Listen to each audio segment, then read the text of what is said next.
Welcome to the channel, Carrick Ball. Man United, they are back. They are back. Their last two games has been decent, and they've rolled over Arsenal. I think Arsenal got panicked. Chelsea, on the other hand, beat Crystal Palace comfortably. Liverpool, what's going on? Annie Slot, we want you out.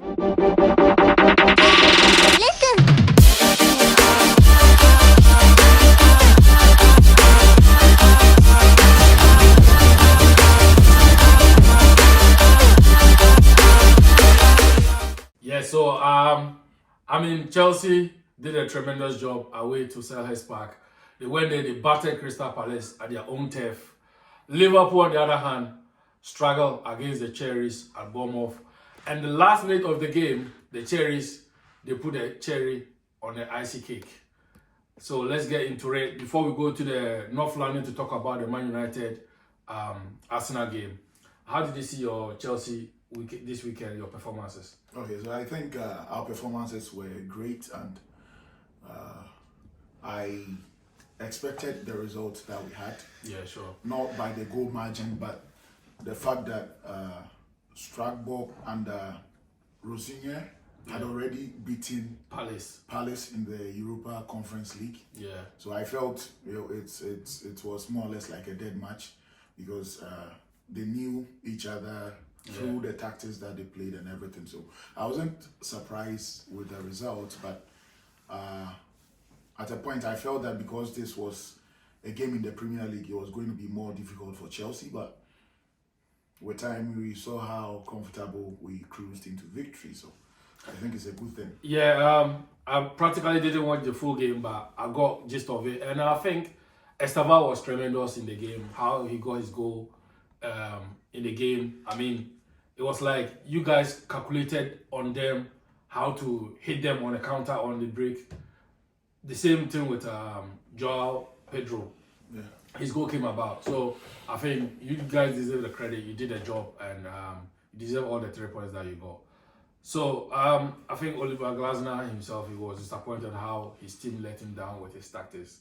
But it is what it is. The quality is not as to Chelsea's quality. So definitely. So it brings us back to the conversations that we had earlier, where I mentioned that most definitely he's going to send Reece James back to his natural position, and he's going to play Andre Santos and Caicedo, and then push Caicedo, and that was and push Enzo. Yeah. That was what he did. But I think when Palmer comes back into the fold, he has been in conversation in the news for a couple of weeks now that apparently how Chelsea club is running, he's not happy with it, and his agents and family have spoken to Chelsea hierarchy. If there's no clear indication of how the club is trying to go the direction that he think or they promise him to be, then he might want to leave. And we all know that he's a Man United fan, and Carrick is back. Carrick might lure him back to Manchester. Since he's a Mancunian, he would like to go back home. And so yeah, it is what it is. But credit to Chelsea how you guys are playing without him. So let's get to the big one. Did I say big one? It's not even big. Because we are no more a big club. Liverpool, we were shambles. We were shambles at the weekend. Defensively, we've been porous this season in almost all of our games. Remember the last time we met, I told you that whenever we go away to perform in a big game like Champions League, we come home or we come into the Premier League and then we fumble against any other opposition that we play. We did that against Inter, and this time around it was Marseille. We beat them emphatically 3-0. Professional job done. Now back to the Premier League. I don't know. Tell me what you think about my team, because me myself right now, all I want is slot out. I don't want slot in. I want slot out.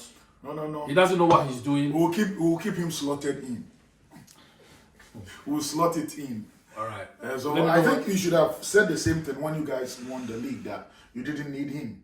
So here comes the time that you guys need to stick to him and believe in him, that he's achieved it before and he can do it again.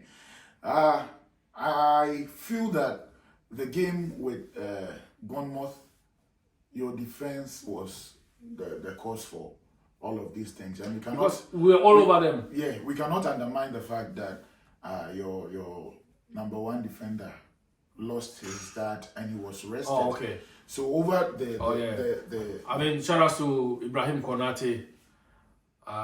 He lost his father. Our condolences to you.